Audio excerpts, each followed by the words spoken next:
5 question ഉണ്ടായിരുന്നുള്ളൂ. അത് 5 ഏതൊക്കെയാന്ന് എങ്ങനെയാ അറിയാനായിട്ട്? നവവിധ ഭക്തി, ഒന്നാമത്തെ നവവിധ ഭക്തികൾ. എന്തോ നവവിധ ഭക്തി.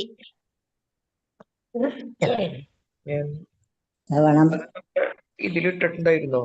ഗ്രൂപ്പിൽ ക്വസ്റ്റ്യൻസ് ഇട്ടുണ്ടായിരുന്നോ? ഇല്ല, ഗ്രൂപ്പിലിട്ടില്ല. ചാറ്റ് ബോക്സിൽ ഇട്ടിട്ടുണ്ടായിരുന്നില്ലേ? ഹരേ കൃഷ്ണ മാതാജി, ഹരേ കൃഷ്ണ. ഹരേ കൃഷ്ണ മാതാജി. ഹരേ കൃഷ്ണ, ഹരേ കൃഷ്ണ മാതാജി. ഹരേ കൃഷ്ണ മാതാജി. ഹരേ കൃഷ്ണ. ഹരേ കൃഷ്ണ മാതാജി. പ്രണാമം മാതാജി. എല്ലാവർക്കും പ്രണാമം. ഹരേ കൃഷ്ണ. പ്രണാമം. ഹരേ കൃഷ്ണ. ക്വസ്റ്റ്യൻസ് പറഞ്ഞു തരാം മാതാജി ലാസ്റ്റ്, അല്ലെങ്കിൽ ആരെങ്കിലും ഗ്രൂപ്പിൽ ഇട്ടുതരും കേട്ടോ. ഹരേ കൃഷ്ണ. ഇട്ട് തന്നാലും മതി. ഞാൻ ഉണ്ടായിരുന്നില്ല ഇന്നലെ വീട്ടില്. ഹരേ കൃഷ്ണ. ഹരേ കൃഷ്ണ. ഓം നമോ ഭഗവതേ വാസുദേവായ. ഓം നമോ ഭഗവതേ വാസുദേവായ. ഓം നമോ ഭഗവതേ വാസുദേവായ. ഓം അജ്ഞാനതിമിരാന്ധസ്യ ജ്ഞാനാഞ്ജനാശലാകയ ചക്ഷുരുന്മീലിതം യേന തസ്മൈ ശ്രീ ഗുരവേ നമഃ. നമോ വിഷ്ണുപാദായ കൃഷ്ണപ്രേഷ്ഠായ ഭൂതലേ ശ്രീമതേ ഭക്തിവേദാന്ത സ്വാമിനിതി നാമിനേ. നമസ്തേ സാരസ്വതേ ദേവേ ഗൗരവാണി പ്രചാരിണേ നിർവിശേഷ ശൂന്യവാദി പാശ്ചാത്യ ദേശധാരിണേ. ജയ ശ്രീ കൃഷ്ണ ചൈതന്യ പ്രഭു നിത്യാനന്ദ ശ്രീ അദ്വൈത ഗദാധര ശ്രീവാസാദി ഗൗര ഭക്ത വൃന്ദ. ഹരേ കൃഷ്ണ കൃഷ്ണ കൃഷ്ണ ഹരേ ഹരേ. ഹരേ രാമ രാമ രാമ ഹരേ ഹരേ. ഹരേ കൃഷ്ണ. ശ്രീ രാധാഗോവിന്ദ് ടെമ്പിൾ ഇസ്കോൺ മാംഗ്ലൂരിന്റെ ഭഗവത്ഗീത ക്ലാസ്സിലേക്ക് എല്ലാവർക്കും സ്വാഗതം. അധ്യായം 17 ശ്രദ്ധാവിഭാഗങ്ങൾ. അധ്യായം 17 തന്നെ ശ്രദ്ധാവിഭാഗങ്ങളെ കുറിച്ചാണ് നമ്മൾ ഇന്ന് പഠിക്കുന്നത്. ശ്രദ്ധ എന്ന് പറഞ്ഞാൽ എന്താണ്? ശ്രദ്ധാവിഭാഗങ്ങൾ എന്ന് പറഞ്ഞാൽ എന്താണ് അർത്ഥാക്കുന്നത്? ശ്രദ്ധ എന്ന് പറഞ്ഞാൽ എന്താ? ഹരേ കൃഷ്ണ. കൃഷ്ണ മാതാജി അറിയില്ല. ശ്രദ്ധ എന്ന് പറഞ്ഞാൽ വിശ്വാസമാണ് അല്ലെ? ശ്രദ്ധ എന്ന് പറഞ്ഞ എന്താണ്? വിശ്വാസത്തെയാണ് ഇവിടെ ശ്രദ്ധ എന്ന് പറയുന്നത്. അപ്പൊ ശ്രദ്ധ വിഭാഗങ്ങൾ എന്ന് പറഞ്ഞാല് ഓരോരുത്തർക്കും ഓരോ വിശ്വാസങ്ങൾ ഉണ്ടാവും അല്ലെ? 3 ഗുണങ്ങളുടെ അടിസ്ഥാനത്തില് നമ്മൾക്ക് ഓരോ സ്വഭാവങ്ങൾ രൂപപ്പെടുന്നുണ്ടാവും. അതേപോലെ നമുക്ക് ഓരോ വിശ്വാസങ്ങൾ ഉണ്ടാവും. ആ വിശ്വാസത്തിനനുസരിച്ച് നമ്മളെ സ്വഭാവങ്ങൾ വരും. ആ സ്വഭാവത്തിനനുസരിച്ചാണ് നമ്മളുടെ പ്രവൃത്തികൾ വരുന്നത് അല്ലെ? അതാണ് നമ്മൾ ഈ അധ്യായത്തിൽ പറഞ്ഞത്. അപ്പൊ ശ്രദ്ധ എന്ന് പറഞ്ഞാല് വിശ്വാസം എന്നാണ് അർത്ഥാക്കുന്നത്. അധ്യായത്തിലോട്ട് കടക്കാം. ഹരേ കൃഷ്ണ. ശ്രീ രാധാ ഗോവിന്ദ് കി ജയ്. പ്രഭുപാദ് കി ജയ്. ഹരേ കൃഷ്ണ. എല്ലാവർക്കും പ്രണാമം. ശ്ലോകം 1. അർജുന ഉവാച യേ ശാസ്ത്രാവിധിമുത്സജ്യ യജന്തെ ശ്രദ്ധയാനിതാഃ തേഷാം നിഷ്ഠാ തു കാ കൃഷ്ണ സത്തമോ രജസ്തമഃ. അർജുനൻ ചോദിച്ചു, അല്ലയോ കൃഷ്ണ, ശാസ്ത്രവിധികളെ ഒന്നും പിന്തുടരാതെ തങ്ങളുടെ സ്വന്തം ഭാവനയനുസരിച്ച് ആരാധന ചെയ്യുന്നവരുടെ സ്ഥിതി എന്താണ്? സത്വരജോസ്തമോ ഗുണങ്ങളിൽ ഏതാണ് അവരിൽ കാണുന്നത്? അപ്പൊ അർജുനൻ ചോദിക്കുകയാണ് ഭഗവാന്റെ അടുത്ത്, ഈ ശാസ്ത്രങ്ങളൊന്നും പിന്തുടരാതെ, ശാസ്ത്രവിധികളൊന്നും അനുസരിക്കാതെ സ്വന്തം ഭാവനയ്ക്ക് അനുസരിച്ച് എന്ത് ചെയ്യുന്നത്, ആരാധന ചെയ്യുന്നവരുടെ സ്ഥിതി എങ്ങനെയായിരിക്കും എന്ന് ചോദിക്കുന്നത്. സത്വരജസ്തമോ ഗുണങ്ങളിൽ ഏതാണ് അവരിൽ കാണുന്നത്? ഈ 3 ഗുണങ്ങളിൽ ഏത് ഗുണമാണ് അവരിൽ കാണുന്നത്? ഇവര് ഒരു തരത്തിലുള്ള വേദപ്രമാണങ്ങളോ ഒന്നും പിന്തുടരാത്തവരാണ്. അപ്പൊ അവരില് ഏത് ഗുണം, ഏത് സ്വഭാവം, ഏത് ഗുണമാണ് അവരിൽ കാണുന്നതെന്നാണ് ഭഗവാന്റെ അടുത്ത് അർജുനൻ ചോദിക്കുന്നത്. ഇവരിൽ ഏത് ഗുണമാണ് മുന്നിട്ട് നിൽക്കുന്നത്?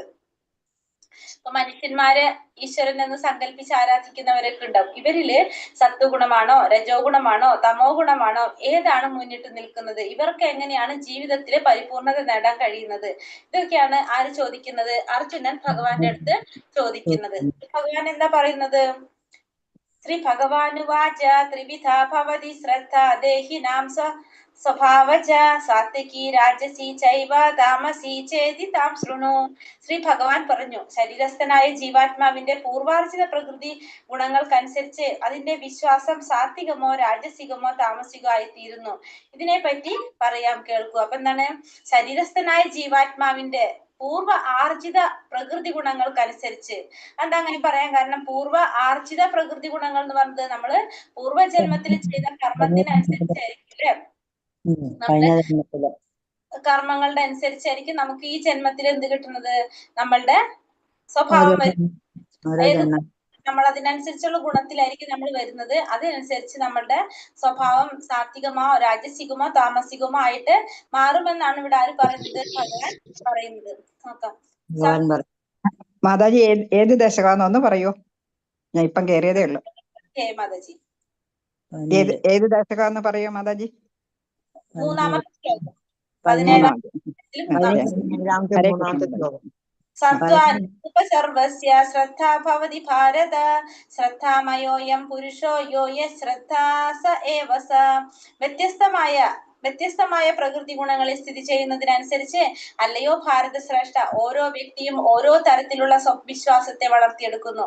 താൻ ആർജിച്ച ഗുണങ്ങൾക്കനുസരിച്ച് ജീവസത്തുക്കളെ ഓരോ പ്രത്യേക വിശ്വാസമുള്ളവരെന്ന് പറയപ്പെടുന്നു. അപ്പൊ എന്താണ്? ഓരോ പ്രകൃതി ഗുണങ്ങൾക്കനുസരിച്ച് ഓരോരുത്തരും ഓരോ പ്രകൃതിയുടെ ഗുണങ്ങളിലായിരിക്കും വരുന്നുണ്ടാവും അല്ലെ. ചിലർക്ക് സത്വഗുണായിരിക്കാം, ചിലർക്ക് രജോ ഗുണായിരിക്കാം, ചിലർക്ക് തമോ ഗുണായിരിക്കും. അപ്പൊ ഓരോരുത്തർക്കും വ്യത്യസ്തമായി പ്രകൃതി ഗുണങ്ങളുടെ അതനുസരിച്ച് എന്താണ് ഓരോ വ്യക്തിയും അവരുടെ ഓരോ വിശ്വാസത്തെ വളർത്തിയെടുക്കുകയും ചെയ്യുന്നത്. അങ്ങനെ അവര് ആർജിച്ച ഗുണങ്ങൾക്കനുസരിച്ച് അവരെന്ത് ചെയ്യണം? ഒരു പ്രത്യേക വിശ്വാസത്തിലേക്ക് അവര് മാറ്റപ്പെടുകയാണ് പറഞ്ഞത്. അപ്പൊ ഇവിടെ നമ്മൾ പറഞ്ഞു ശ്രദ്ധ എന്ന് വെച്ചാൽ എന്താണ്? വിശ്വാസം എന്നാണ് പറയുന്നത്. വിശ്വാസം, ഒരാളുടെ വിശ്വാസം, അത് ഏതെങ്കിലും ഒരു ദേവനിലായിരിക്കാം, അതല്ല അവർക്ക് ആരെയാണ് അവർക്ക് ആരാധിക്കുന്നത് അതനുസരിച്ചിട്ടുള്ളൊരു ദേവനിലോ മനുഷ്യന്മാര് സൃഷ്ടിച്ച ഈശ്വരന്മാരിലോ ആരിലോ ആയിരിക്കാം. പക്ഷെ അവരിലൊരു വിശ്വാസം ഉണ്ടാകും ഏതെങ്കിലും ഒരു വ്യക്തിയില്. അതാണ് പറയുന്നത്. അതിനാണ് നമ്മൾ വിശ്വാസം. ശ്രദ്ധ എന്ന് പറഞ്ഞാല് വിശ്വാസം എന്ന് ആണ് പറയുന്നത്. ഏതെങ്കിലും ഒരു ജീവസത്തകൾ ഒരു പ്രത്യേക വിശ്വാസമുള്ളവരായിട്ട് മാറാണ് ചെയ്യുന്നത്. ഏതെങ്കിലും ഒരെണ്ണത്തിൽ അവർക്ക് വിശ്വാസം ഉണ്ടാവും. യജന്തേ സ്വാതിക ദേവാൻ യക്ഷ രക്ഷാസി രാജസ പ്രധാൻ ഭൂതഗണാം ശേന്യ യജന്തേ താമസാ ജനഃ. സാത്വികരായ ജനങ്ങൾ ദേവന്മാരെയും രാജസ സ്വഭാവികൾ അസുരന്മാരെയും താമോ ഗുണപ്രധാനികൾ ഭൂതപ്രേതാദികളെയും ആരാധിക്കുന്നു. അപ്പൊ സാത്വികരായിട്ടുള്ള ജനങ്ങൾ ആരെ ആരാധിക്കുന്നത്? ദേവന്മാരെയാണ് ആരാധിക്കുന്നത്. രാജസ സ്വഭാവികൾ അസുരന്മാരെ ആരാധിക്കുന്നു. തമോ ഗുണപ്രധാനികൾ ഭൂതപ്രേതാദികളെ ആരാധിക്കുന്നു. അപ്പൊ സാത്വികരായിട്ടുള്ള ജനങ്ങള് ദേവന്മാരെ ആരാധിക്കും. സാത്വികരായവര് രാജസ സ്വഭാവികളോ അസുരന്മാരെ ആരാധിക്കും. തമോ ഗുണപ്രധാനികൾ ഭൂതപ്രേതാദികളെ ആരാധിക്കും. ഇവിടെ പലതരത്തില് ഓരോ ഗുണത്തിലും പെട്ടവര് ആരെയാണ് ആരാധിക്കുന്നത് ഇവിടെ പറയുന്നുണ്ട് അല്ലെ. സാത്വികരായിട്ടുള്ളത് ആരെ ആരാധിക്കുന്നു പറഞ്ഞു? ആരാധിക്കുന്നു പറഞ്ഞു. രാജസ സ്വഭാവികൾ അസുരന്മാരെ ആരാധിക്കുന്നു പറഞ്ഞു. തമോ ഗുണത്തിലുള്ളവര് ഭൂതപ്രേതാദികളെ ആരാധിക്കുന്നു. പക്ഷെ ഇവിടെ ഭഗവാൻ ആരാധിക്കുന്നവരെ കുറിച്ച് പറഞ്ഞിട്ടില്ലല്ലോ. അപ്പൊ ഭഗവാൻ ആരാധിക്കുന്നവരാരാണ്? ആദ്യം പറഞ്ഞാരാ സാത്വികര്. അപ്പൊ സാത്വികര് ദേവന്മാരല്ലേ ആരാധിക്കുന്നത്? സാത്വികര് ദേവന്മാരെ ആരാധിക്കുന്നല്ലേ പറഞ്ഞത്. അപ്പൊ ദേവന്മാരെ ആരാധിക്കുന്നവര് സാത്വികര്. അപ്പൊ ഭഗവാൻ ആരാധിക്കുന്നവരാരായിരിക്കും? ശുദ്ധസത്വത്തിലുള്ളവര്. ശുദ്ധസത്വത്തിലുള്ളവർ എന്ത് ചെയ്യും? ഭഗവാനെ ആരാധിക്കും. ശുദ്ധസത്വത്തിൽ ഉയർന്നവരാണ് ഈശ്വരാരാധന നടത്തുന്നത്. സത്വം വിശുദ്ധം വസുദേവ ശബ്ദിതം എന്ന് ശ്രീമദ് ഭാഗവതത്തിൽ പറഞ്ഞ വിശുദ്ധ സത്വാവസ്ഥയിലുള്ളവർ വാസുദേവനെ ആരാധിക്കുന്നു. അപ്പൊ ഭഗവാൻ ആരാധിക്കുന്നവരാരാണ്? വിശുദ്ധ സത്വാവസ്ഥയിലുള്ളവരാണ് വാസുദേവനെ ആരാധിക്കുന്നത്. ശ്രീമദ് ഭാഗവതത്തില് 4:3-23 പറയുന്ന ശ്ലോകത്തിൽ പറയുന്നതാണ് സത്വം വിശുദ്ധം വസുദേവ ശബ്ദിതം എന്നാണ് ശ്രീമദ് ഭാഗവതത്തിൽ പറയുന്നത്. അപ്പൊ വിശുദ്ധ സത്വാവസ്ഥയിലുള്ളവരാണ് ആരെ ആരാധിക്കുന്നത്? ഭഗവാനെ ആരാധിക്കുന്നത്. ഓരോരുത്തരും ഓരോ രീതിയിലാണ് ആരാധിക്കുക. അപ്പൊ സാത്വികരായ ജനങ്ങൾ ദേവന്മാരെ ആരാധിക്കും. രാജസിക സ്വഭാവികൾ അസുരന്മാരെ ആരാധിക്കും. തമോ ഗുണത്തിലുള്ളവര് ഭൂതപ്രേതാദികളെ ആരാധിക്കും. വിശുദ്ധ സത്വത്തിലുള്ളവർ ആരാധിക്കും? ഭഗവാനെ ആരാധിക്കുന്ന ഇവിടെ പറയാണ്. അശാസ്ത്ര വിഹിതം ഘോരം തപ്യന്തേ തപോജനഃ ദംഭാഹങ്കാര സംയുക്ത കാമരാഗാബലാന്വിതഃ കർഷയന്ത ശരീരസ്ഥം ഭൂതഗ്രാമാമചേതസഃ മാം ചൈവാന്ത ശരീരസ്ഥം താൻ വിദ്യാസുര നിശ്ചയാൻ. ആസക്തി എന്നിവയാൽ പ്രേരിതരായി അഹംഭാവത്തോടുകൂടി സ്വശരീരത്തിലെ ഭൗതിക മൂലകങ്ങളെയും ശരീരത്തിൽ കുടികൊള്ളുന്ന പരമാത്മാവിനെ തന്നെയും ദ്രോഹിച്ചുകൊണ്ട് ശാസ്ത്ര നിർദ്ദിഷ്ടമല്ലാത്ത കഠിന തമസ് അനുഷ്ഠിക്കുന്ന വീട്ടികൾ അസുരന്മാരാണ്. ഇനി അസുരന്മാർ എങ്ങനെയുള്ളവരാന്ന് പറയുന്നത്? കാമം, ആസക്തി എന്നിവയാൽ പ്രേരിതരായിട്ട് അഹംഭാവത്തോടു കൂടി സ്വശരീരത്തിലെ ഭൗതിക മൂലകങ്ങളെയും അതുപോലെ തന്നെ ശരീരത്തിൽ കുടികൊള്ളുന്ന പരമാത്മാവിനെയും ദ്രോഹിച്ചുകൊണ്ട് ശാസ്ത്ര നിർദ്ദിഷ്ടമല്ലാത്ത കഠിന തമസ് അനുഷ്ഠിക്കുന്ന വ്യക്തികൾ ആരാണ്? അസുരന്മാരാണ്. അപ്പൊ എങ്ങനെയുള്ളവരാണ് അസുരന്മാരെന്ന് ഭഗവാനോട് പറയാണ് അല്ലെ. കാമം, ആസക്തി എന്നിവയാൽ പ്രേരിതരായിട്ട് അഹംഭാവത്തോടു കൂടി സ്വന്തം ഭൗതിക ശരീരത്തിലെ മൂലകങ്ങളെയും ശരീരത്തിൽ കുടികൊള്ളുന്ന പരമാത്മാവിനെയും ദ്രോഹിച്ചുകൊണ്ട് ശാസ്ത്രത്തിൽ പറയുന്ന പ്രകാരമല്ലാതെ കഠിന തപസ് അനുഷ്ഠിക്കുന്നവര്. അപ്പൊ ശാസ്ത്രത്തിൽ പറയുന്നുണ്ടാവും നമ്മൾ എങ്ങനെയാണ് ചെയ്യേണ്ടതെന്ന്. ഓരോ കാര്യങ്ങളും നമ്മൾക്ക് പറഞ്ഞു, നമ്മൾ ശാസ്ത്രത്തിൽ പറഞ്ഞിരിക്കുന്ന പ്രകാരമാണ് നമ്മൾ ചെയ്യുന്നത്. നമ്മൾ ഏകാദശി വ്രതം എടുക്കുന്നുണ്ട്, നമ്മൾ ഓരോ വ്രതങ്ങൾ എടുക്കുന്നത് എന്താണ്? നമ്മളെ ശാസ്ത്രത്തിൽ പറഞ്ഞിരിക്കുന്ന പ്രകാരമാണ് നമ്മൾ ഇതൊക്കെ ചെയ്യുന്നത്. പക്ഷെ ചിലപ്പോൾ എന്താണ്, ഈ ശാസ്ത്രത്തിൽ പറയുന്ന പ്രകാരമല്ലാതെ തന്നിഷ്ടത്തിന് ചെയ്യുന്നുണ്ടാവും. അങ്ങനെയുള്ളവരൊക്കെ ആരാണ്? ആസുര സ്വഭാവികളാണ്. ചില തരത്തിലുള്ള ഉപവാസങ്ങൾ, ചിലപ്പോൾ ഉപവാസാനുഷ്ഠാനങ്ങളൊക്കെ മരണത്തിലേക്ക് തന്നെ പോകാനുള്ള സാധ്യതകളൊക്കെ ഉണ്ട്. ഇത്തരത്തിലുള്ള പ്രവർത്തികളൊന്നും ആരും അനുകൂലിക്കുന്നില്ല, ഭഗവാൻ ഒരിക്കലും അനുകൂലിക്കുന്നില്ല. ഇതൊക്കെ ചെയ്യുന്നവർ ആരാണ്? ആസുരിക സ്വഭാവത്തിലുള്ളവരാണ് ഇതൊക്കെ ചെയ്തു പോകുന്നത്. ഇതൊക്കെ ശരിക്കും പറഞ്ഞാൽ ഭഗവാനെ നിന്ദിക്കലാണെന്നാ പറയുന്നത്. ഇത്തരത്തില് ചെയ്യുന്നതൊക്കെ ഭഗവാനെ നിന്ദിക്കുകയാണ് ചെയ്യുന്ന പറയുന്നത്. നമ്മുടെ ശരീരത്തിന് ബുദ്ധിമുട്ടുണ്ടാക്കുന്ന, ശരീരത്തിന് ഉപദ്രവിക്കാവുന്ന രീതിയിലുള്ള പ്രവർത്തികൾ ചെയ്യുന്നത്. ഇതൊക്കെ എങ്ങനെയാണ്? നമ്മള് ശരിക്കും ശരീരത്തിന് കൊടുക്കുന്ന ക്ലേശങ്ങളാണ്. ഇതൊക്കെ ഭഗവാനെ നിന്ദിക്കലാണ്, വേദഗ്രന്ഥങ്ങളൊക്കെ നിന്ദിക്കലാണെന്നാണ് പറയുന്നത്. ആഹാരസ്തപി സർവസ്യ ത്രിവിധോ ഭവതി പ്രിയഃ യജ്ഞസ്തപസ്തഥാ ദാനം തേഷാം ഭേദാമിമം ശൃണു. മനുഷ്യർക്ക് ഭക്ഷണ വിഷയത്തിൽ പോലും ഇഷ്ടാനിഷ്ടങ്ങൾ ഭൗതിക പ്രകൃതിയുടെ ത്രിഗുണങ്ങൾക്ക് അനുസരിച്ചായിരിക്കും. യജ്ഞങ്ങൾ, തപസ്, ദാനം എന്നിവയുടെ കാര്യത്തിലും അങ്ങനെ തന്നെ. ഇവയുടെ വ്യത്യാസങ്ങളെ പറ്റി കേട്ടുകൊള്ളുക. അപ്പൊ മനുഷ്യർക്ക് ഭക്ഷണ വിഷയത്തിൽ പോലും എന്തുണ്ടാകും? ഇഷ്ടാനിഷ്ടങ്ങൾ ഉണ്ടാകും. അതും എങ്ങനെയാണ്? ഭൗതിക പ്രകൃതിയുടെ ത്രിഗുണങ്ങൾ അനുസരിച്ച് മനുഷ്യർക്ക് ഭക്ഷണ വിഷയത്തിലും ഇഷ്ടാനിഷ്ടങ്ങൾ ഉണ്ടാവും. യജ്ഞങ്ങള്, തപസ്, ദാനം ഇവയുടെ കാര്യത്തിലും എന്തുണ്ടാവും? ഈ പറഞ്ഞ വ്യത്യാസങ്ങൾ ഉണ്ടാവും. അപ്പൊ ഭക്ഷണത്തിലും യജ്ഞങ്ങള്, തപസ്, ദാനം ഈ പറഞ്ഞ കാര്യത്തിലും എന്തുണ്ട്? ഈ ത്രിഗുണങ്ങളുടെ അടിസ്ഥാനത്തിൽ മനുഷ്യർക്ക് വ്യത്യാസങ്ങൾ ഉണ്ടായിരിക്കും. ഭൗതിക പ്രകൃതിയുടെ ത്രിഗുണങ്ങൾ അനുസരിച്ച് ഭക്ഷണ വിഷയത്തിലും യജ്ഞങ്ങള്, തപസ്, ദാനം ഇവയുടെ കാര്യത്തിലൊക്കെ വ്യത്യാസങ്ങൾ ഉണ്ടാവും. ഇനി അതിനെ കുറിച്ച് പറഞ്ഞു തരാമെന്നാണ് ഇവിടെ ഭഗവാൻ അർജുനനോട് പറയുന്നത്. ആയു സത്താബലാരോഗ്യ സുഖ പ്രീതി വിവർധനഃ രസ്യ സ്നിഗ്ധ സ്ഥിര ഹൃദ്യ ആഹാര സ്വാത്വിക പ്രിയഃ. ദീർഘായുസ്സും നിലനിൽപ്പിനെ തന്നെ ശുദ്ധീകരിക്കുന്നതും ബലം നൽകുന്നതും ആരോഗ്യത്തെയും സന്തുഷ്ടിയെയും സംതൃപ്തിയെയും വളർത്തുന്നതും രസവത്തും പ്രീതികരവും സ്നിഗ്ധവും ആസ്വാദ്യവുമായ ആഹാരമായിരിക്കും സ്വാത്വിക സ്വഭാവികൾക്ക് ഇഷ്ടം. എങ്ങനെയുള്ളതാണ് സ്വാത്വിക സ്വഭാവത്തിന് ഇഷ്ടപ്പെടുന്ന ഭക്ഷണം? ദീർഘായുസ്സുള്ളത്, നിലനിൽപ്പിനെ തന്നെ ശുദ്ധീകരിക്കുന്നത്, ബലം നൽകുന്നത്, ആരോഗ്യത്തെയും സന്തുഷ്ടിയെയും സംതൃപ്തിയെയും വളർത്തുന്നത്, രസവത്തും പ്രീതികരവും സ്നിഗ്ധവും ആസ്വാദ്യവുമായ ആഹാരമായിരിക്കും സ്വാത്വികർ ഇഷ്ടപ്പെടുന്നത്. അപ്പൊ സ്വാത്വികർ ഇഷ്ടപ്പെടുന്നത് ശരീരത്തിന് ആരോഗ്യം നൽകുന്നത്, ദീർഘായുസ് നൽകുന്നത്, നിലനിൽപ്പിനെ ശുദ്ധീകരിക്കുന്നത്, ബലം നൽകുന്നത്, സന്തുഷ്ടിയും സംതൃപ്തിയും പ്രദാനം ചെയ്യുന്നത്, രസവത്തും പ്രീതികരവുമായിട്ടുള്ള ആഹാരമാണ് ആരിഷ്ടപ്പെടുന്നത്? സ്വാത്വിക സ്വഭാവികള് ഇഷ്ടപ്പെടുന്നത്. കട്മള ലവണാത്യുഷ്ണ തീക്ഷ്ണാരൂക്ഷ വിദാഹിനഃ ആഹാര രാജസസ്യേഷ്ട ദുഃഖ ശോകാമയ പ്രദഃ. കയ്പ്, പുളിപ്പ്, ഉപ്പുരസം, കടുത്ത ചൂട്, എരിവ്, വരൾച്ച എന്നിവ കൂടുതലുള്ള ആഹാര പദാർത്ഥങ്ങളെ രാജസ സ്വഭാവികൾ ഇഷ്ടപ്പെടുന്നു. ഇത്തരം ഭക്ഷ്യങ്ങൾ ദുഃഖത്തിനും രോഗങ്ങൾക്കും വഴിവെക്കുന്നവയാണ്. അപ്പൊ കയ്പ്, പുളിപ്പ്, ഉപ്പുരസം, കടുത്ത ചൂട്, എരിവ്, വരൾച്ച എന്നിവ കൂടുതലുള്ള ആഹാര പദാർത്ഥങ്ങളാണ് രാജസ സ്വഭാവികൾ ഇഷ്ടപ്പെടുന്നത്. ഇത്തരം ഭക്ഷ്യങ്ങൾ ദുഃഖത്തിനും രോഗത്തിനും വഴിവെക്കുന്നതാണ്. അപ്പൊ ദുഃഖത്തിനും രോഗത്തിനും വഴിവെക്കുന്ന എന്താ പറയാ കുറെ കയ്പുള്ളത്, പുളിപ്പുള്ളത്, ഉപ്പ്, കടുത്ത ചൂട്, എരിവ്, വരൾച്ച ഇതൊക്കെയുള്ള ഭക്ഷണ പദാർത്ഥങ്ങളാണ് ആരിഷ്ടപ്പെടുന്നത്? രാജസ സ്വഭാവികൾ ഇഷ്ടപ്പെടുന്നത്. കയ്പ് എന്ന് പറഞ്ഞാൽ നമ്മൾ ഉപയോഗിക്കുന്ന പാവയ്ക്ക, കയ്പയ്ക്കയുടെ അല്ല, അല്ലാത്ത കയ്പ് ഭക്ഷണത്തിന്റെ, അതാണ് നമ്മളിവിടെ പറയുന്നത്. അപ്പൊ ഇത്തരത്തിലുള്ള ഭക്ഷണങ്ങളാണ് രാജസ സ്വഭാവികൾ ഇഷ്ടപ്പെടുന്നതെന്ന് ഭഗവാൻ പറയുന്നു. യാതയാമം ഗതരസം പൂതി പരീക്ഷിതം ചയത് ഉച്ഛിഷ്ടാമപി ചാമേധ്യം ഭോജനം താമസപ്രിയം. 3 മണിക്കൂറിന് മുമ്പ് പാകം ചെയ്തതും സ്വാദ് നഷ്ടപ്പെട്ടതും ദുർഗന്ധമുള്ളതും ഉച്ഛിഷ്ടവും തൊടാൻ കൊള്ളാത്തതുമായ ഭക്ഷണങ്ങളെയാണ് താമസ സ്വഭാവികൾ ഇഷ്ടപ്പെടുന്നത്. അപ്പൊ 3 മണിക്കൂറിന് മുമ്പ് പാകം ചെയ്തത്, സ്വാദ് നഷ്ടപ്പെട്ടത്, ദുർഗന്ധമുള്ളതും ഉച്ഛിഷ്ടവും തൊടാൻ കൊള്ളാത്തതുമായ ഭക്ഷണങ്ങളാണ് താമസ സ്വഭാവികൾക്ക് ഇഷ്ടപ്പെടുന്നത്. അപ്പൊ താമസ സ്വഭാവികൾക്ക് ഇഷ്ടപ്പെടുന്ന ഭക്ഷണം എങ്ങനെയാണ്? 3 മണിക്കൂറിന് മുമ്പ് പാചകം ചെയ്തത്, പിന്നെ സ്വാദ് നഷ്ടപ്പെട്ടത്, ദുർഗന്ധമുള്ളത്, ഉച്ഛിഷ്ടം അതല്ലെങ്കിൽ തൊടാനായിട്ട് കൊള്ളാത്തത്, അത്രയും കേടായ ഭക്ഷണം, ഇതൊക്കെയാണ് ആരിഷ്ടപ്പെടുന്നത്?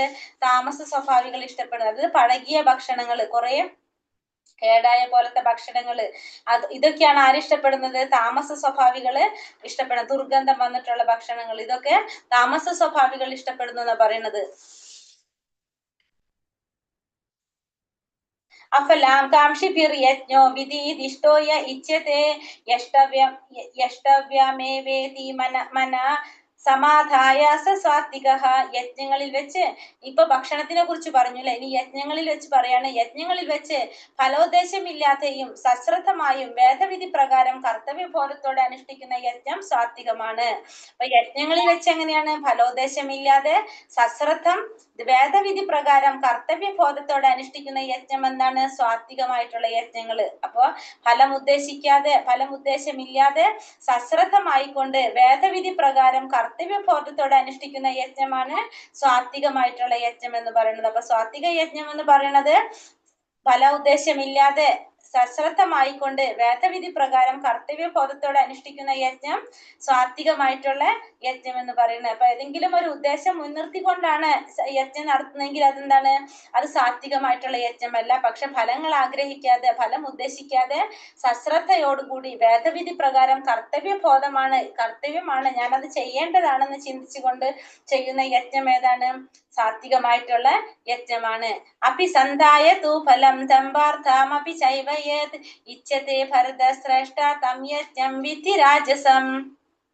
ഭൗതികമായ ഏതെങ്കിലും പ്രയോജനത്തിന് വേണ്ടിയോ ഗർവ് കാട്ടാനായോ അനുഷ്ഠിക്കപ്പെടുന്ന യജ്ഞം രാജസം എന്നറിയുക. അപ്പൊ ഭൗതികമായിട്ടുള്ള ഏതെങ്കിലും പ്രയോജനത്തിന് വേണ്ടി ഗർവ് കാട്ടാനായിട്ട് അനുഷ്ഠിക്കപ്പെടുന്ന യജ്ഞമാണ് രാജസികമായിട്ടുള്ള യജ്ഞം. അപ്പൊ ഭൗതികമായിട്ടുള്ള ഏതെങ്കിലും പ്രയോജനത്തിന് വേണ്ടി ഗർവ് കാട്ടാനായിട്ട് അനുഷ്ഠിക്കുന്ന യജ്ഞം രാജസികമായിട്ടുള്ള യജ്ഞം. അതായത് സുഖലോഭങ്ങൾക്ക് വേണ്ടിയിട്ട്, സുഖങ്ങൾ അനുഭവിക്കാൻ വേണ്ടിയിട്ട്, സ്വർഗം കിട്ടാൻ വേണ്ടിയിട്ട്, പിന്നെ ഭൗതിക ലോകത്തില് സുഖങ്ങൾ അനുഭവിക്കാൻ വേണ്ടിയിട്ട് നടത്തുന്ന യജ്ഞങ്ങൾ, ഇതൊക്കെ എന്താണ്? രാജസികമായിട്ടുള്ള യജ്ഞമാണെന്നാണ് ഭഗവാൻ പറയുന്നത്. വിധിഹീനമസൃഷ്ടാന്നം മന്ത്രഹീനാമദക്ഷിണം ശ്രദ്ധാവിരഹിതം യജ്ഞം താമസം പരിചക്ഷതേ. വേദോക്ത വിധികൾ അനുസരിക്കാതെ പ്രസാദ വിതരണം, മന്ത്രോച്ചാരണം, പൂജാരിക്ക് ദക്ഷിണ എന്നിവ കൂടാതെയും വിശ്വാസമില്ലാതെയും ചെയ്യപ്പെടുന്ന യജ്ഞം തമോ ഗുണമുള്ളതാണ്. അപ്പൊ വേദവിധികൾ അനുസരിക്കാതെ പ്രസാദ വിതരണം, മന്ത്രോച്ചാരണം, പൂജാരിക്ക് ദക്ഷിണ എന്നിവ കൂടാതെ വിശ്വാസമില്ലാതെ ചെയ്യപ്പെടുന്ന യജ്ഞമാണ് തമോ ഗുണത്തിലുള്ള യജ്ഞം. അപ്പൊ വേദവിധികൾ അനുസരിക്കാതെ പ്രസാദ വിതരണം, മന്ത്രോച്ചാരണം, പൂജാരിക്ക് ദക്ഷിണ ഇവയൊന്നും കൊടുക്കാതെ വിശ്വാസമില്ലാതെ ചെയ്യപ്പെടുന്നത് എന്താണ്? അത് തമോ ഗുണത്തിലുള്ള യജ്ഞമാണെന്ന് പറയാണ്. അപ്പൊ വേദവിധികൾ അനുസരിക്കാതെ, പ്രസാദ വിതരണം നടത്താതെ, മന്ത്രോച്ചാരണം ചെയ്യാതെ, പൂജാരിക്ക് ദക്ഷിണ കൊടുക്കാതെ ചെയ്യപ്പെടുന്ന യജ്ഞം ഏതാണ്? വിശ്വാസമില്ലാന്ന് വെച്ചാൽ മറ്റുള്ളവരുടെ നിർബന്ധത്തിന് വഴങ്ങിയിട്ടൊക്കെ നമ്മൾ യജ്ഞം നടത്തുകയാണെങ്കിൽ അതൊക്കെ തമോ ഗുണത്തിലുള്ള യജ്ഞമാണെന്ന് പറയാനായിട്ട് സാധിക്കും. ദേവാദിജ ഗുരു പ്രാജ്ഞ പൂജനം ശൗചമാർജവം ബ്രഹ്മചര്യമഹിംസ ച ശാരീരം തപ ഉച്യതേ.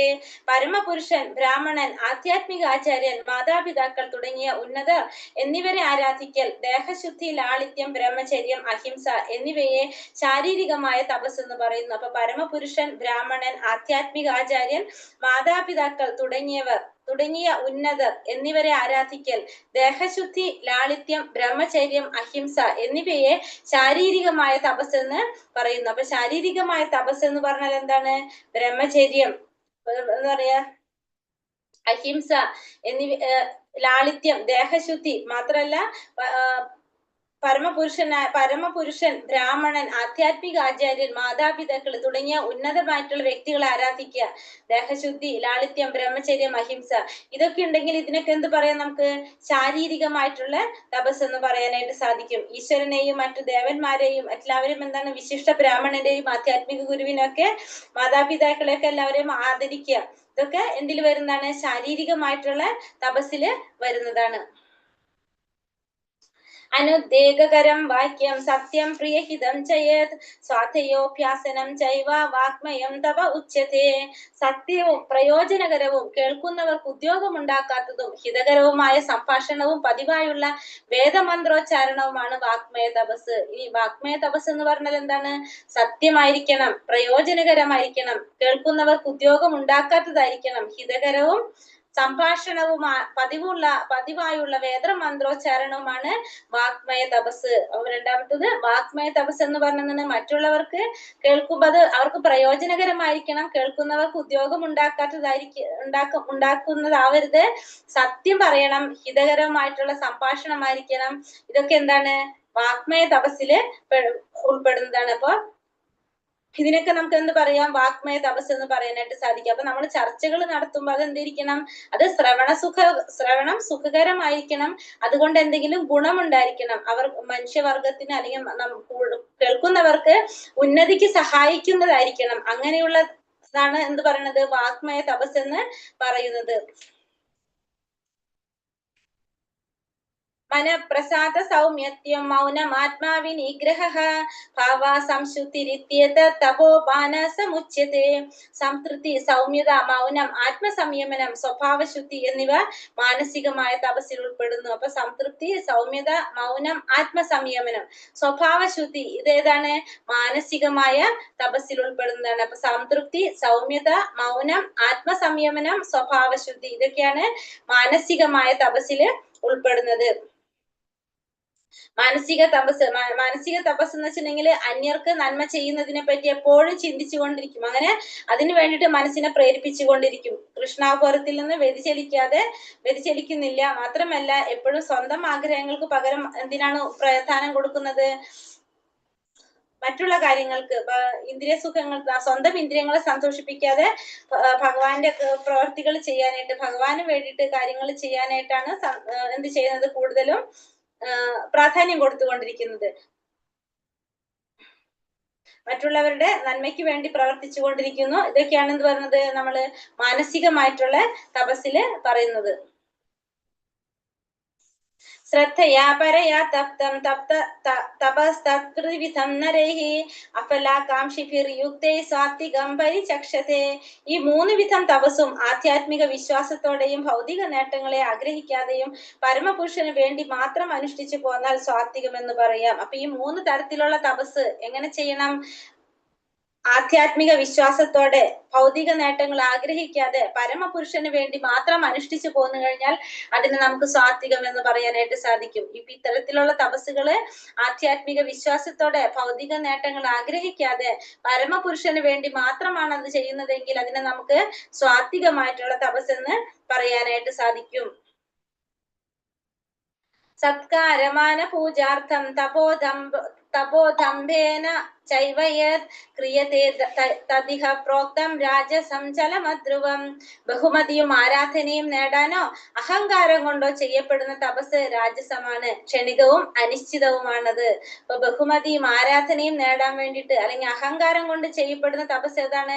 രാജസികമായിട്ടുള്ള തപസ്സാണ്. അത് ക്ഷണികമാണ്, അനിശ്ചിതമാണ്. നമുക്ക് എന്തെങ്കിലും ബഹുമതി കിട്ടാൻ വേണ്ടിയിട്ട്, മറ്റുള്ളവർ നമ്മളെ ആരാധിക്കാൻ വേണ്ടിയിട്ട്, അല്ലെങ്കിൽ നമ്മൾ അഹങ്കാരം കൊണ്ട് നമ്മൾ ചെയ്യുന്ന തപസ്സുകളൊക്കെ എന്താണ്? രാജസികമായിട്ടുള്ള തപസ് എന്ന് പറയാനായിട്ട് സാധിക്കും. അതായത് നമ്മളെ ആൾദൈവമായിട്ട് പൂജിക്കാൻ വേണ്ടിയിട്ട് മറ്റുള്ളവരെ കൊണ്ട് നമ്മൾ ചെയ്യിപ്പിക്കുക, മറ്റുള്ളവരുടെ ആദരവ് പിടിച്ചു പറ്റാൻ വേണ്ടിയിട്ട് അങ്ങനെയൊക്കെ ചെയ്യിക്കുന്നത് എന്താണ്? ഈ രാജസികമായിട്ടുള്ള തപസ് എന്ന് പറയാ. പിന്നെ അവരിൽ നിന്ന് ധനം സ്വീകരിക്കുക, പൂജിപ്പിക്കുക, കാല് കഴുകുക, അങ്ങനെയൊക്കെ ചെയ്യുന്നവരുണ്ടാവില്ലേ, അവരൊക്കെ ഈ രാജസിക തപസ്സാണ് ചെയ്യുന്നതെന്ന് പറയാൻ സാധിക്കും. മൂഢഗ്രാഹേണാത്മനോ യത്പീഠയാ ക്രിയതേ തപഃ പരസ്യോത്സാദനാർത്ഥം വാ തത്തമാ സമുദാഹൃതം. മൂഢബുദ്ധി മൂലം സ്വയം പീഡനം അനുഭവിച്ചോ അന്യരെ പരിക്കേൽപ്പിക്കാനോ നശിപ്പിക്കാനോ ഉദ്ദേശിച്ചോ ചെയ്യപ്പെടുന്ന തപസ് തമോ ഗുണപ്രധാനമാണ്. അപ്പം മൂഢബുദ്ധി മൂലം സ്വയം പീഡനം അനുഭവിച്ചുകൊണ്ട് അല്ലെങ്കിൽ അന്യരെ പരിക്കേൽപ്പിക്കാൻ വേണ്ടിയിട്ട് അല്ലെങ്കിൽ നശിപ്പിക്കാൻ വേണ്ടി ഉദ്ദേശിച്ച് ചെയ്യപ്പെടുന്ന തപസ് തമോ ഗുണപ്രധാനത്തിലുള്ള തപസ്സാണ്. സ്വയം പീഡനം അനുഭവിച്ചുകൊണ്ട് അല്ലെങ്കിൽ അന്യരെ പരിക്കേൽപ്പിക്കാൻ വേണ്ടിയിട്ട് നശിപ്പിക്കാൻ ഉദ്ദേശിച്ചുകൊണ്ട് ചെയ്യപ്പെടുന്ന തപസ് ഏതാണ്? തമോ ഗുണത്തിലുള്ള തപസ് എന്ന് പറയാൻ സാധിക്കും. മൂഢബുദ്ധി മൂലം സ്വയം പീഡനം അനുഭവിക്കുന്നുണ്ട് അല്ലെങ്കിൽ അന്യരെ പരിക്കേൽപ്പിക്കാൻ വേണ്ടിയിട്ട് അല്ലെങ്കിൽ അതിനെ നശിപ്പിക്കാൻ വേണ്ടിയിട്ട് ഉദ്ദേശിച്ച് ചെയ്യപ്പെടുന്ന തപസ്സാണ് തമോ ഗുണത്തിലുള്ള തപസ് എന്ന് പറയാനായിട്ട് സാധിക്കും. ദാതവ്യമിതി യത്ഥാനം ദീയതേനുപകാരിണേ ദേശേ കാലേ ച പാത്രേ ച തഥാനം സാത്വികം സ്മൃതം.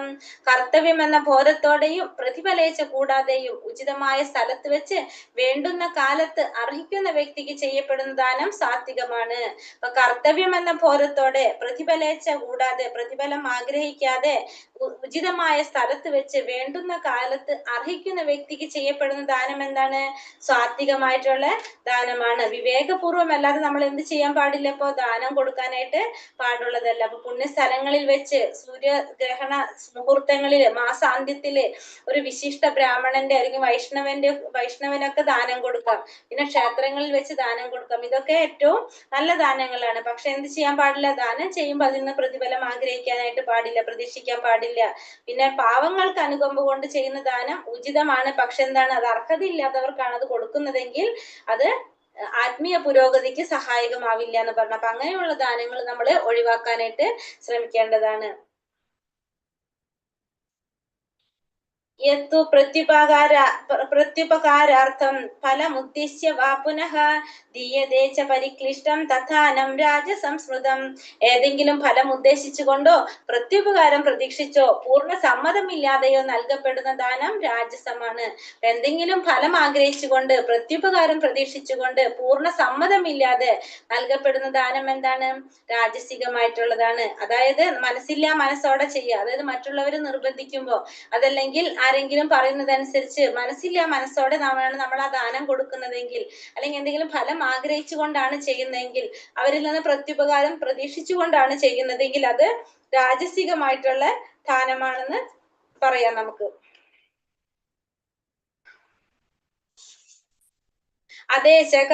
അതേശകാലയസ്ഥാന പാത്രേഭ്യശ്ച ദീയതേ അസത്കൃതമവജ്ഞാതം തത്താമസാമുദാഹൃതം. ഉചിതമല്ലാത്ത കാലത്തും അവിശുദ്ധമായ സ്ഥലത്തും അനർഹരായവർക്ക് നൽകപ്പെടുന്ന ദാനം ആദരം കൂടാതെയോ അവജ്ഞ കൂടാതെയോ നൽകപ്പെടുന്നതും താമസമാണ്. അപ്പൊ ഉചിതമല്ലാത്ത കാലത്ത് അവിശുദ്ധമായ സ്ഥലത്ത് അനർഹരായവർക്ക് നൽകപ്പെടുന്ന ദാനം എന്താണ്? അത് ആദരം കൂടാതെയാണ് നൽകുന്നതെങ്കിൽ അതെന്താണത്? അത് താമസികമായിട്ടുള്ള ദാനം എന്ന് പറയണ്. അതായത് ഉചിതമല്ലാത്ത കാലത്ത് കൊടുക്കുക, വിശുദ്ധി ഇല്ലാത്ത സ്ഥലത്ത് കൊടുക്കുക, അനർഹരായവർക്ക് നൽകപ്പെടുക, അർഹതയില്ലാത്തവർക്ക് കൊടുക്കുന്ന ദാനം. പിന്നെ ആദരം കൂടാതെ, ചിലവർക്ക് അർഹരായ വ്യക്തികളാണ് പക്ഷെ ശ്രദ്ധിക്കാതെ അശ്രദ്ധയോടെ അല്ലെങ്കിൽ അവരെ അവഗണിച്ചുകൊണ്ട് ദാനം കൊടുക്കുകയാണെങ്കിൽ അതെന്താണ്? അത് താമസികമായിട്ടുള്ള ദാനമാണ്. അതായത് ഇപ്പൊ ഒരു ബ്രാഹ്മണന് ദാനം കൊടുക്കാണ്, കാരണം ആ ദാനം സ്വീകരിക്കാൻ യോഗ്യതയുള്ളൊരു വ്യക്തിയാണ് ആ ബ്രാഹ്മണൻ. പക്ഷെ ആ ബ്രാഹ്മണനെ അവഗണിച്ചാണ് നമ്മൾ ശ്രദ്ധിക്കാതെ അവഗണന കൊടുത്താണ് ആ ദാനം കൊടുക്കുന്നതെങ്കിൽ അത് താമസികമായിട്ടുള്ള ദാനം എന്ന് നമുക്ക് പറയാൻ സാധിക്കും. ഓം തത്സാദിതി നിർദ്ദേശോ ബ്രഹ്മണാ സ്ത്രീവിധാ സ്മൃതഃ ബ്രഹ്മണാസ്തേന വേദാശ്ച യജ്ഞാശ്ച വിഹിതാ പുരാ. സൃഷ്ടിയുടെ ആരംഭം മുതൽക്കേ പരമമായ നിരപേക്ഷ തത്വത്തെ സൂചിപ്പിക്കാൻ ഉപയോഗിച്ചിരുന്ന 3 വാക്കുകളാണ് ഓം തത് സത് എന്നിവ. സൃഷ്ടിയുടെ ആരംഭം മുതൽക്ക് തന്നെ പരമമായിട്ടുള്ള നിരപേക്ഷ തത്വത്തെ സൂചിപ്പിക്കാൻ വേണ്ടി ഉപയോഗിച്ചിരുന്ന 3 വാക്കുകളാണ് ഓം തത് സത് എന്നിവ. പ്രതീകാത്മകങ്ങളായ ഈ വാക്കുകൾ വേദോച്ചാരണത്തിലും യജ്ഞാനുഷ്ഠാനങ്ങളിലും ബ്രാഹ്മണൻ പരമപുരുഷന്റെ തൃപ്തിക്ക് വേണ്ടി ഉരുവിട്ടു പോന്നു. എന്താണ് സൃഷ്ടിയുടെ ആരംഭം മുതൽക്ക് തന്നെ പരമമായ നിരപേക്ഷ തത്വത്തെ സൂചിപ്പിക്കാൻ വേണ്ടി ഉപയോഗിച്ചിരുന്ന 3 വാക്കുകളാണ് ഇത് ഓം തത് സത് എന്നിവ. പ്രതീകാത്മകങ്ങളായ ഈ വാക്കുകൾ വേദോച്ചാരണത്തിലും യജ്ഞാനുഷ്ഠാനങ്ങളിലും ബ്രാഹ്മണൻ പരമപുരുഷന്റെ തൃപ്തിക്ക് വേണ്ടിയിട്ട് ഉരുവിട്ടു പോന്നിട്ടുള്ള 3 വാക്കുകളാണ് ഇത് ഓം തത് സത് എന്നിവ. യജ്ഞം, ദാനം, തപസ് എന്നിവ എന്ത് ചെയ്താലും എന്താണ് അവയ്ക്ക് മുന്നില് അവയ്ക്ക് ഓം തത്സത്ത് എന്ന് പറഞ്ഞു ചെയ്യുന്നു. കാരണം എന്താണ്, അത് ഭഗവാന്റെ സവിശേഷമായ നാമധേയമാണ് ഇത് ഓം തത്സത്ത്. അപ്പൊ ഇത് ഓം തത്സത്ത് എന്ന് പറഞ്ഞുകൊണ്ടാണ് നമ്മൾ അത് ഉരുവിടുന്നതെങ്കിൽ എന്താണ്, ഏതെങ്കിലും തെറ്റുകൾ ഉണ്ടെങ്കിൽ, എന്തെങ്കിലും അതിൽ തെറ്റ് സംഭവിച്ചിട്ടുണ്ടെങ്കിൽ ഭഗവാനെ അർപ്പിക്കുന്നത് കൊണ്ട് തന്നെ അതെല്ലാം ഇല്ലാതാകാണ് ചെയ്യുന്നത്. അപ്പൊ അതുകൊണ്ട് യജ്ഞം ചെയ്യുമ്പോഴും ദാനം ചെയ്യുമ്പോഴും തപസ്സുകൾ ചെയ്യുമ്പോഴും ഒക്കെ എന്ത് ചെയ്യാണ്, ഇതിൽ ഓരോന്നിലും ഇതിന്റെ കൂടെ നമ്മൾ എന്ത് പറയുന്നത് ഓം തത്സത്ത് എന്ന് പറഞ്ഞിട്ടാണ് നമ്മൾ ഇത് ചെയ്യുന്നത്. എന്തുകൊണ്ടാണ് അത് പറയുന്നത്, ഭഗവാന് സമർപ്പിക്കുന്നത് കൊണ്ട്. കാരണം ഓം തത്സത്ത് എന്ന് പറഞ്ഞത് ആരെ സൂചിപ്പിക്കാണ്, ഭഗവാനെ സൂചിപ്പിക്കാണ്. ഭഗവാനെ സമർപ്പിച്ചുകൊണ്ടാണ് ഇത് ചെയ്യുന്നതെങ്കിൽ അതിൽ എന്തെങ്കിലും തരത്തിലുള്ള തെറ്റുകൾ സംഭവിച്ചിട്ടുണ്ടെങ്കിൽ ഭഗവാൻ അർപ്പിക്കുന്നത് കൊണ്ട് തന്നെ അത് ഇല്ലാതാകാണ് ചെയ്യുന്നത്.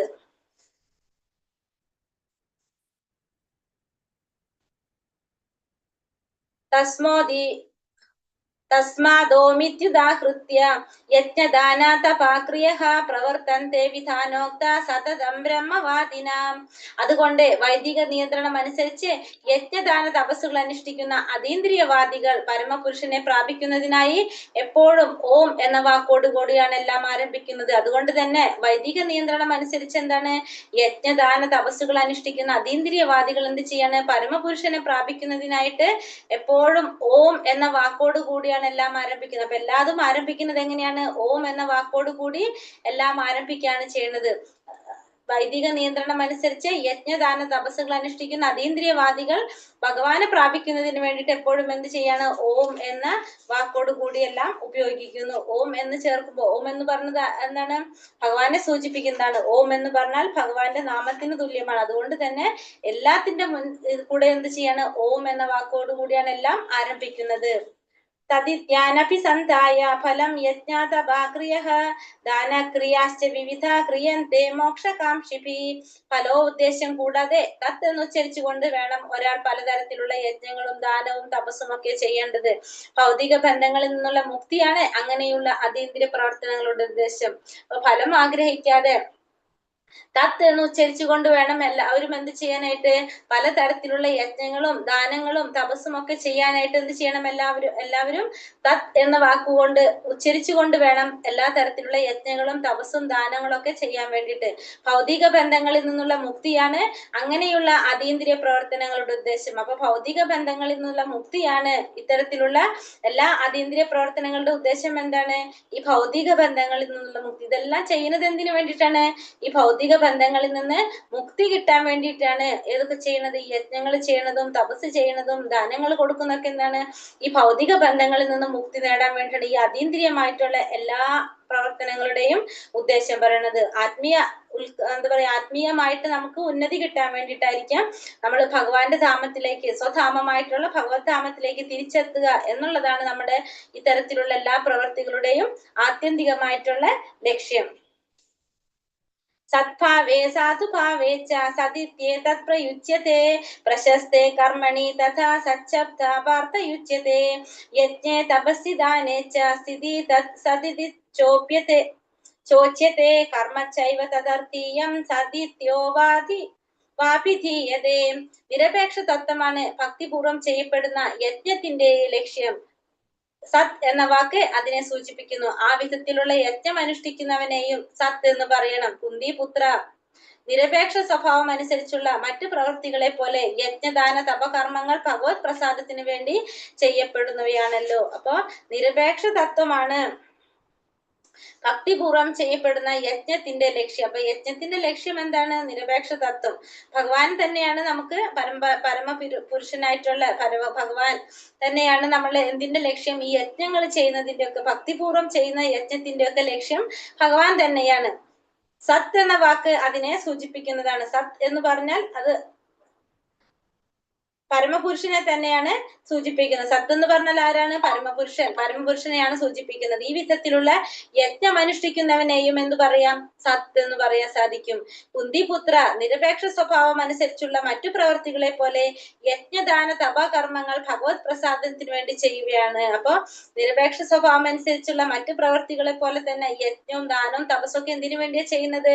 ഭഗവാന്റെ പ്രസാദത്തിന് വേണ്ടി, ഭഗവത് പ്രസാദത്തിന് വേണ്ടിയിട്ടാണ്, ഭഗവാനെ പ്രസാദിപ്പിക്കുന്നതിന് വേണ്ടിയിട്ടാണ് ഇതൊക്കെ ചെയ്യുന്നത്. ഇതിന്റെയൊക്കെ മെയിൻ ആയിട്ടുള്ള ഉദ്ദേശം എന്താണ്?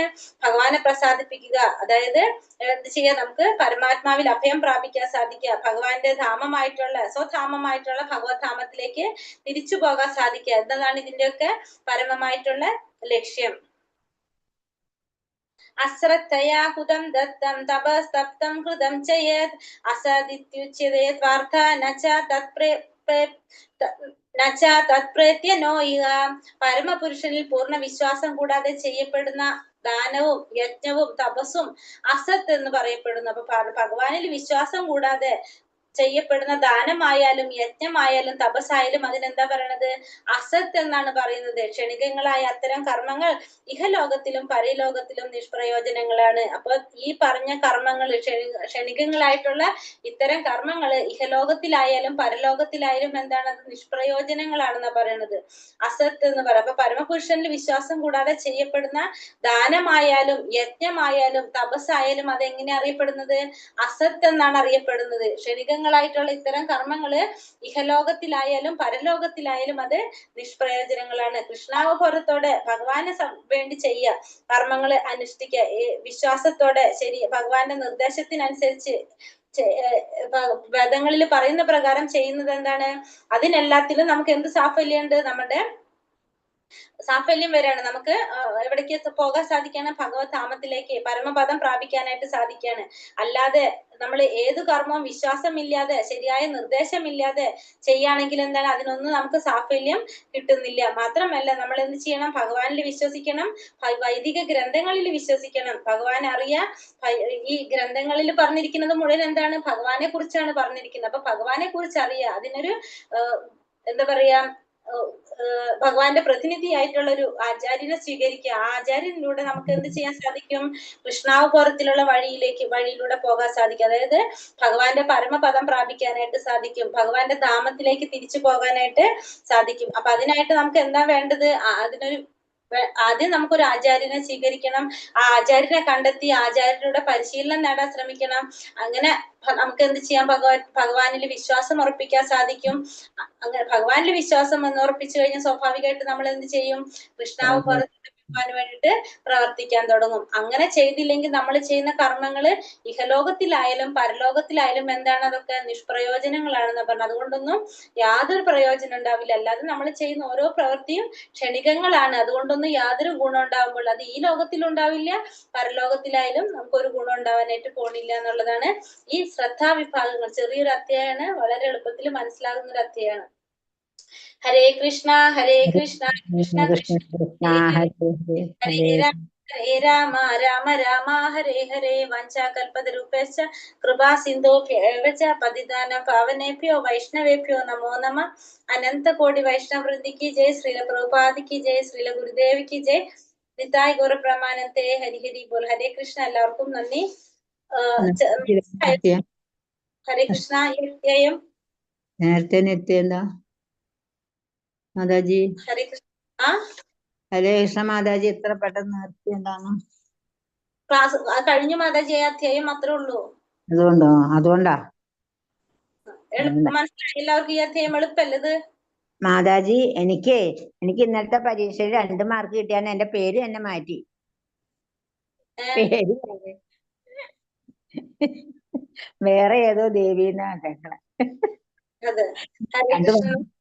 2 മാർക്ക് തന്നുണ്ട്, പക്ഷെ പേരെന്റെ ദേവീന്നുണ്ട്, മറ്റേ ഇല്ല. ഹരേ കൃഷ്ണ.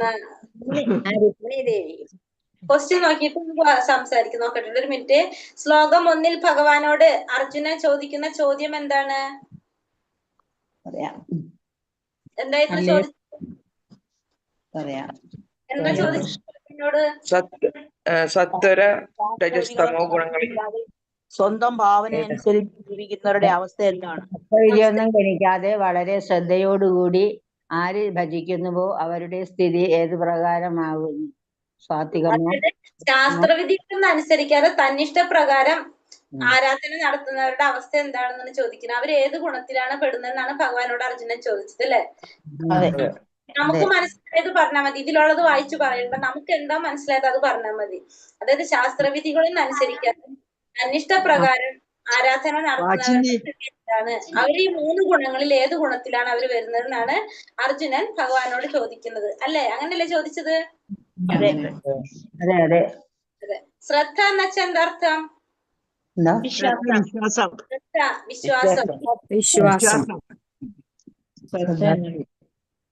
ശ്ലോകം 4 ഭഗവാൻ എന്താ പറഞ്ഞു തന്നത്? 4ാമത്തെ ശ്ലോകത്തില് ഭഗവാൻ എന്താ പറഞ്ഞത്?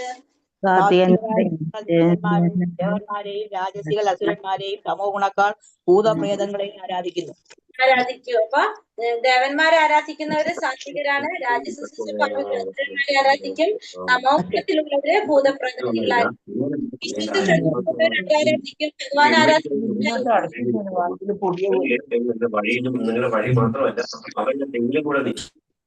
ഭഗവാൻ ആരാധിക്കുന്നവരാരാണ്? ഭഗവാൻ ആരാധിക്കുന്നവരാരാണ്? സത്വവിശ്വാസികൾ. വിശുദ്ധ സത്യത്തിലുള്ളവരാണ് ഭഗവാൻ ആരാധിക്കുന്നവര് കേട്ടോ. എഴുതി വെച്ചോളൂ. വിശുദ്ധ സത്യത്തിലുള്ളവരാണ് ഭഗവാൻ ആരാധിക്കുന്നവര്. ഇനി ഓരോ ഗുണത്തിലുള്ളവരുടെ ഭക്ഷണശീലങ്ങൾ എങ്ങനെയാണ്? സാത്വികർ എങ്ങനെയാണ് ഭക്ഷണം കഴിക്കുന്നത്? ഭക്ഷണം അവരുടെ എങ്ങനെയാ? സാത്വികർ എങ്ങനത്തെ ഭക്ഷണം? ദീർഘായുസുള്ളത്, ശരീരത്തിന് ഊർജം നൽകുന്നത്, പിന്നെന്താണ് തേജസ് നൽകുന്നത്, സംതൃപ്തിയും സന്തോഷവും നൽകുന്നത്, രസവത്തുള്ളത്, പിന്നെ എങ്ങനെ ആരോഗ്യം നൽകുന്നതുമായിട്ടുള്ള ഭക്ഷണ പദാർത്ഥങ്ങളാണ് ആര് ഇഷ്ടപ്പെടുന്നത്? സാത്വികർ ഇഷ്ടപ്പെടുന്നത് അല്ലേ? രാജസിക സ്വഭാവികൾ എങ്ങനത്തെ ഇഷ്ടപ്പെടുന്നത്? കയ്പ്, പുളിപ്പ്, എരിവ്, വരൾച്ച എന്നിവ കൂടുതലുള്ള ആഹാര പദാർത്ഥങ്ങൾ രാജസ്വഭാവികൾ ഇഷ്ടപ്പെടും. രാജസികർ ഇഷ്ടപ്പെടുന്നു. പിന്നെ താമസികർ എങ്ങനത്തെ ഭക്ഷണം ഇഷ്ടപ്പെടുന്നത്? 3 മണിക്കൂർ മുമ്പ് പാകം ചെയ്തതും കൂടുതൽ സ്വാദുള്ളതുമായ ഭക്ഷണം.